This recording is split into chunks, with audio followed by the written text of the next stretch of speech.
get at least a dozen protocol sessions from other studios. Be able to do anything and stop being so poor about not free. Use it all. Have it all. Your sarcasm is almost sad and bitter. What the hell are protocol sessions? Dude, your spelling almost made your statement coherent.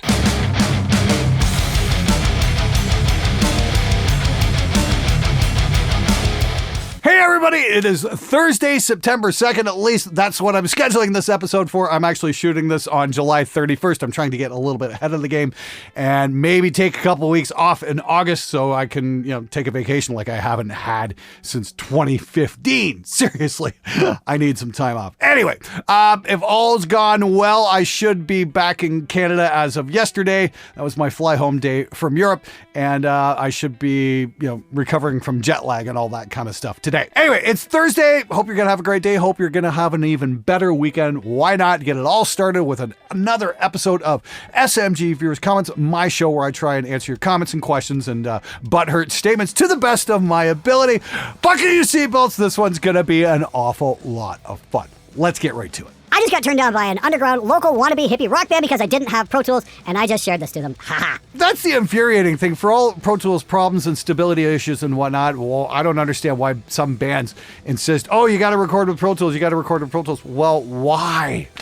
I mean, are you signing to a label that's demanding you have Pro Tools sessions? No. The single most important thing that a band should be looking for when they're shopping for studios, what's coming out of the fucking speakers? That really blows me away, though. The hippie band demands you use Pro Tools. That doesn't fucking add up at all. Oh, well, I've been trying to understand the mind of a musician for decades, and I still haven't figured it out, mainly because there's not much to work with. I remember my Delta 1010 LT came with a demo version of Pro Tools, but I never used it because I couldn't figure out how to persuade Avid's DRM to let me install the sodding thing. Yes, Avid was apparently terrified of somebody pirating a demo, but I'm not eminently interested in using a DAW from the same company that ruined Sibylus anyway. Yeah, that seems a little excessive, like putting DRM on your fucking demo. I mean, like what? You're worried that people are going to be able to use your hamstrung version of Pro Tools for longer than the set amount that you want the music? I don't fucking get that at all. But then again, I'm not a Pro Tools user. I never quite understood the mystique. Every time I tried using it, it just was a giant fucking nightmare. So there is that. I don't know. You guys tell me, do you think companies should be putting DRM on their fucking demo versions? I mean, like on their stripped down, this doesn't give you any kind of functionality like the real software does. Do you think they really should be making you register for DRM for that? I want to hear from you guys. Let me know. This question has nothing to do with the video specifically, but since it's the most recent video of yours I've seen, I'll ask a question here and hope you see. I'm soon going to be able to update a barely working old laptop and my Focusrite 2i2 second generation. Wasn't planning on asking about the laptop, but I will. What is a good laptop to get some main features to look for? A laptop for $1,000 or under for music production? And what interface that has at least 4 inputs and 4 outputs, hopefully with 4 preamps so I can get for $250 that also has MIDI I/O. 2 headphone jacks would be nice also. I don't expect you to see this and answer, but hopefully you do. I'm going to be able to upgrade in the near future to like some advice. Thanks in advance. Dig your channel. Well, Frank, that's a tall order. Actually, you know what? I should really do an episode on maybe some affordable laptops for music production. I think that'd be cool. I've been talking about a lot about putting money back into the show, and I think that's kind of the thing we should be doing is maybe doing some Fearless Gear reviews on some affordable laptops and just seeing what works, what doesn't. Would that be something you guys would like to see? I think that's something we can check out this fall, and hopefully I can get my hands on something and see just what's out there for not a whole lot of money. I mean, like, well, old used Macs maybe, some of the PC stuff, those new Macs, the new Mac laptops maybe. I don't know. It's definitely something worth investigating, and I think that's a great idea for maybe even a series or something like that. Yeah, let's see what we can do with this stuff. As for a 4-channel interface for $250, yeah, good fucking luck. I really couldn't name anything offhand with that kind of capability for that cheap. I could be wrong. Maybe Behringer's got something. I'd say maybe start with that. Or, I mean, like the 2i2 you have is probably absolutely fine, but if you need more I/O, maybe, yeah. I have no fucking clue. Actually, hold on. You know what? Here you go right here. You can, for $279, you can get a Behringer interface, the UMC 18i20. It's $279 at Sweetwater. Maybe take a look at that. It's a little more than $250, but that's going to give you 8 channels. That might be a good place to look. The great thing is if you don't like it, Sweetwater's got an amazing return policy, so it's no big deal to try it out. It's also got 8 outputs and MIDI capability as well. Plus, I think there was an ADAT connector on there even, so you can even add on 8 more channels if you want. That's probably exactly the kind of thing you're looking for. 4 channels might be tough to find, but there's a lot of other 8-channel boards kicking around. Some of the Tascam stuff is really affordable as well, especially if you go used. You can probably get something really great for not a whole lot of money. You just got to be willing to dig for it. Good luck, man. Bruh, you can't talk about industry standards when your production sound is about as stock as it gets. Pot, meat, kettle. My production is stock? Really? Have you been fucking paying attention? Where are the drum samples I'm using? Where's all the auto-tune I'm using? How about all that time alignment? How the fuck does my stuff sound anything like stock? If anything, and people scream at me because my production sounds so different from anything else. Your stuff's extra, bro. Your stuff's extra, bro. Now it sounds stock. Dude, please unstick your head from your ass. Ah!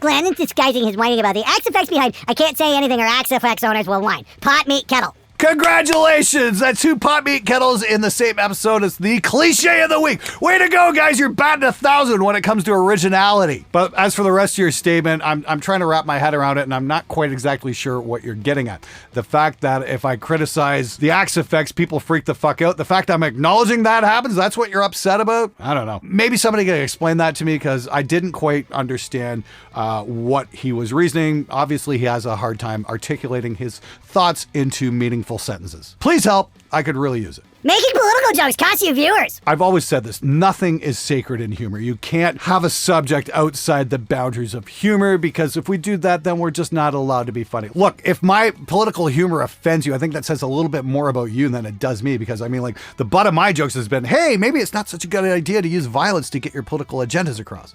That's what I'm against, really. And if you've got a problem with that, then, and you need to run away from that, maybe take a look in the fucking mirror, man, because I'm not the one with the issue. Have you ever thought about getting Long McQuade to work with you? Obviously, I'm Canadian, eh? So are a lot of your viewers. Sweetwater may be great, but up here in the Great North, they don't mean shit, unless they ship for free, and if they do, oops. Unfortunately, Sweetwater does not ship for free to Canada, and even if they did, we'd probably get raped at the border with taxes and whatnot, but that's the price we pay for having a universal healthcare system. So, there is that. Nobody's going bankrupt because they get cancer.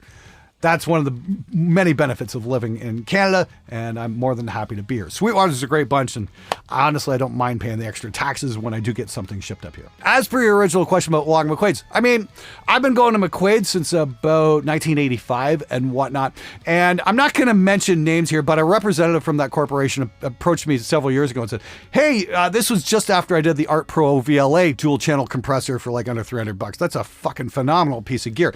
And Art is actually owned by Long McQuade's, or they're involved with Yorkville or something like that, which is, I think, McQuade's parent brand. Anyway, they're all kind of under the same umbrella. And they really liked the video, but they were kind of upset that I didn't mention McQuade's. And I'm like, well, it's not like you guys have an affiliate program I can send people to. And then they hit me up with the idea, well, why don't you come by the store and, we can loan you gear for like 3 days at a time, and you can do videos for us, and then you can give us the gear back. And I'm like, are you guys out of your fucking minds?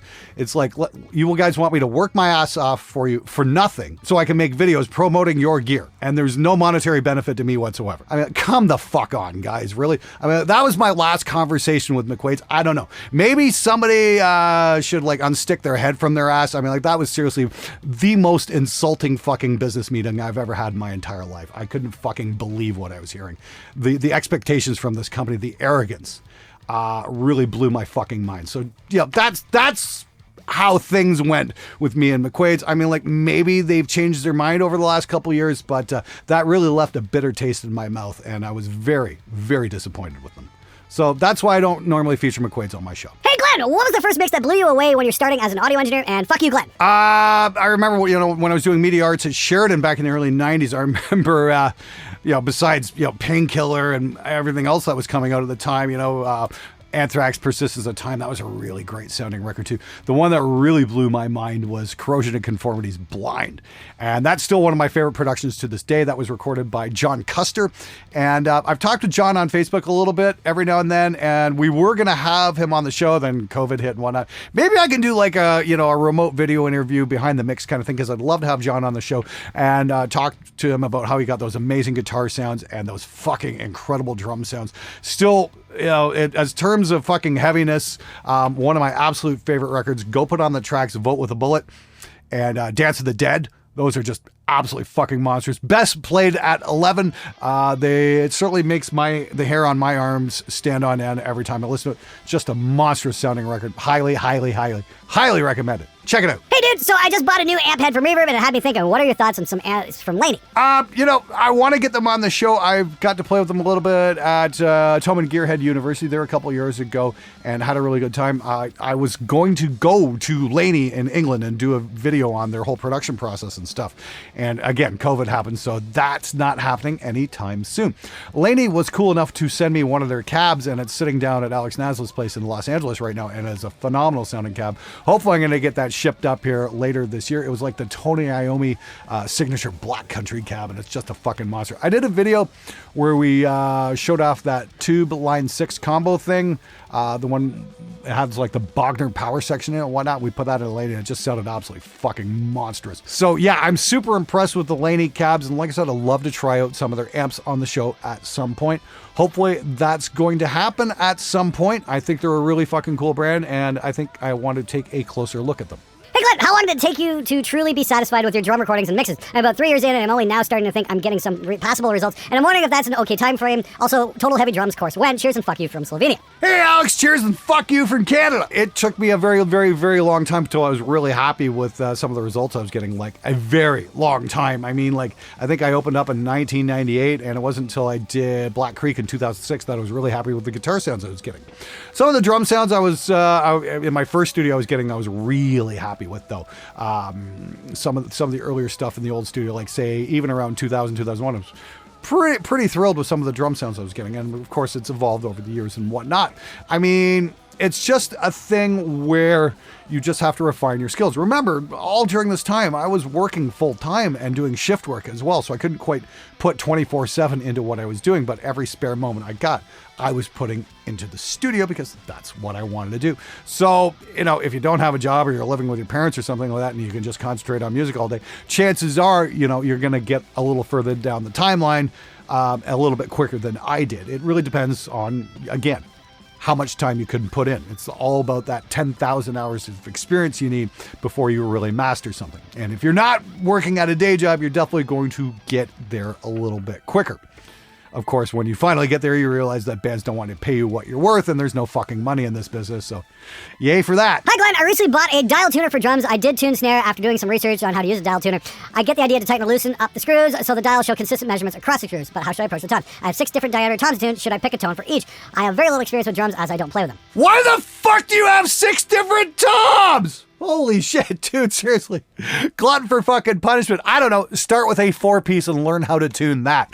Then worry about getting all the rest of the toms. Even with 4 toms, what I do is I find a value that works with one drum. Say we tune the top skin to about, 72, 80 or something like that.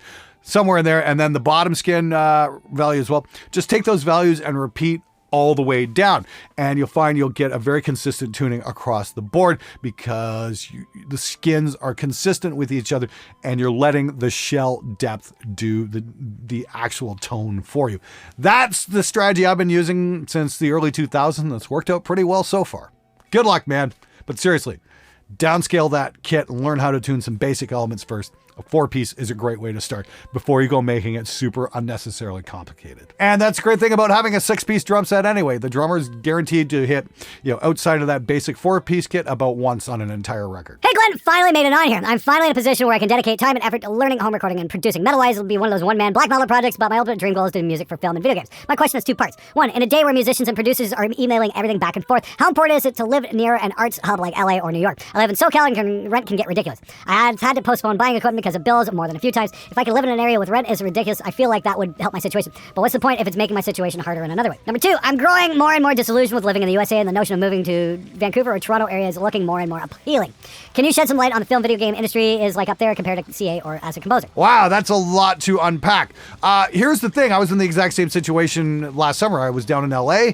I was renting a place in Laurel Canyon, and by the end of the summer, I'm like, what the fuck am I doing here? It's like I'm spending stupid amounts on rent rent for a place I don't need. I can do everything I need to do right here in Windsor because I've got gigabit fiber. And, working remotely is definitely a thing in 2021. And, I remember Chris Cardone, very good friend of mine, said to me last year, he says, yeah, LA's dead. It's not what it used to be. And that's really is the fucking truth. I mean, people still go to live shows, but the place to see new music these days is on YouTube. It's not at the Whiskey. So there is that. Keep that in mind. Of course, the real hard part about that is you've got to do something unique, original, and entertaining if you want people to watch your fucking videos on YouTube. So that is a bit of a thing to contend with. As for the Toronto, Montreal, Vancouver scene here in Canada, I know, there's definitely some sketch parts of Vancouver. Some of my bands I've recorded before have actually written songs about, certain areas in Vancouver that are pretty much like Night of the fucking Living Dead with all the drug addicts and whatnot. So there is that. Toronto can be beautiful. Toronto has some sketchy parts as well. Montreal's a cool fucking town. I really enjoyed that city. I know a lot of software companies are based in Montreal. So if you're looking to get into doing music compositions and that sort of thing, maybe take a look at some companies in Montreal. Then again, you're going to need a work permit to do that. And I don't know how easy that is to get. And then you have to worry about immigration lawyers and that costs money and whatnot. I mean, dude, there's a huge fucking industry in the US. Like, try applying there, but see if you can work remotely as well, because that'll probably be much more economical in the long run. That's the thing, once you start realizing that you might not need to live in a big city, ask yourself, what's going to make you the happiest? Living in a big fucking city, paying stupid amounts for rent, or, living somewhere maybe a little bit more accessible and a little more affordable, where you can work with high-speed internet. I mean, that's the way I'm doing. I've actually been considering doing this video for a while. I'm going to do a video called 10 Things About Windsor, Ontario That Don't Completely Suck. Because as much as I've bagged on Windsor over the years, after spending some time in LA, you kind of learn how to appreciate where you're from and that not all things are all bad all the time. Look for that video in the future. It should be a lot of fun. I just actually ordered myself a DJI Pocket 2 camera, a vlogging camera, so I can go to Europe with this thing and just keep the weight to an absolute minimum. So I'm going to do a little test video with that before I take off. Should be a lot of fun because actually Windsor does have some really cool stuff about it. How much sound treatment do I need for a recording space? I'm recording in my closet with a slanted ceiling, vocals, and acoustic guitar. I have 2 pounds of mooking blankets all around except above and bass traps in the corners, but I'm not sure how to go about the slanted ceiling. Anybody got some advice? Slanted ceilings can be great. Place your speakers at the shorter end and then have it facing so it actually works almost like a giant speaker cone. That's cool. I'd take the packing blankets down from the walls though, because those are not going to do you any good. They'll just absorb all the top end and let the bass bounce around. You need broadband absorbers, like your bass traps are good, and then maybe something a little bit more suited to getting the mid-range as opposed to just the top. Packing blankets are a bit of a misnomer and they can really fuck up your sound.